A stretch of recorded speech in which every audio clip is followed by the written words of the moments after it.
So how precisely is camping with an electric car different than camping with a gas car? I've actually owned my Tesla Model 3 for almost a year and a half now. I actually can't believe it's been that long. And after going on quite a few camping trips with it, I'm really starting to appreciate electric cars more for camping because they have quite a few advantages. The biggest thing that sets EVs apart from gas cars when it comes to camping is that you can arrive at your campsite almost completely dead, no battery left, and by the time you leave, you have a full charge. And that's because a lot of campsites offer powered sites, and that can be used to charge your car. So even if you're using the standard wall outlets to charge your car, like what you'd find at home, for my Model 3, it would take a smidge over 2 full days to charge it from dead to full. Now that sounds like a lot of time, but if you do a weekend camping trip, you spend 2 nights there, you arrive with no charge left, and by the time you leave, you're basically fully charged. Now, if you've got a larger, beefier EV with a larger battery pack, like an F-150 Lightning, or you're a little bit more pressed for time, say you're arriving at your campsite late and you have to leave early in the morning, you do have the RV electrical hookups, which charge a lot faster. The most common outlet you'll find is the TT-30 outlet, which is for RVs, and that lets you charge at twice the speed, which would charge my car from empty to full in a little over 24 hours. Some sites might even have the far superior NEMA 1450 outlet, which is what you would find at home for high draw appliances like your stove, your clothes dryer, that sort of thing. And that lets you charge all the way up to 10 kilowatts, which would charge my car from empty to full in just 6 hours. Failing all of that, if there's no electrical service at your campsite whatsoever, a lot of campgrounds are actually installing dedicated EV charging stations. Okay, so we've talked about using the campsite to charge up your car, but let's flip it around and talk about using your car as a gigantic battery bank. So if you're camping somewhere where there is no electrical service, like out in the backcountry, for example, and you do have a lot of extra charge left in your car, you basically have a gigantic jackery for keeping your phones, your laptops, and any other electronics you bring with you fully charged. You can even run larger camp-specific stuff like fridges and induction stovetops for days on end. Just as a worst-case example, let's take a look at this induction stovetop. At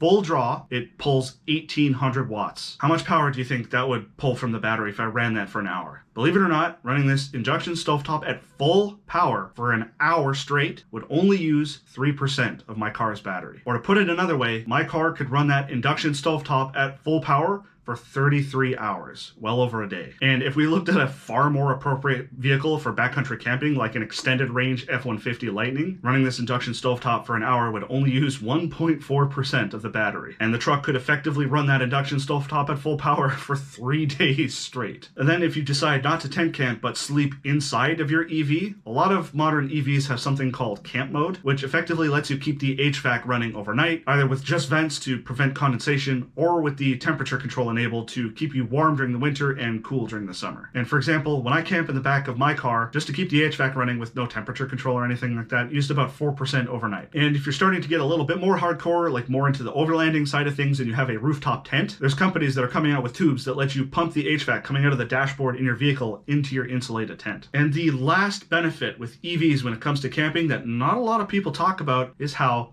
quiet they are. And what this translates into is if you like to leave your campsite first thing in the morning, or if it's in the middle of winter and you need to heat up the inside of the car first, you don't have to start a really loud engine and disturb other campers, which can be really useful if you're stealth camping.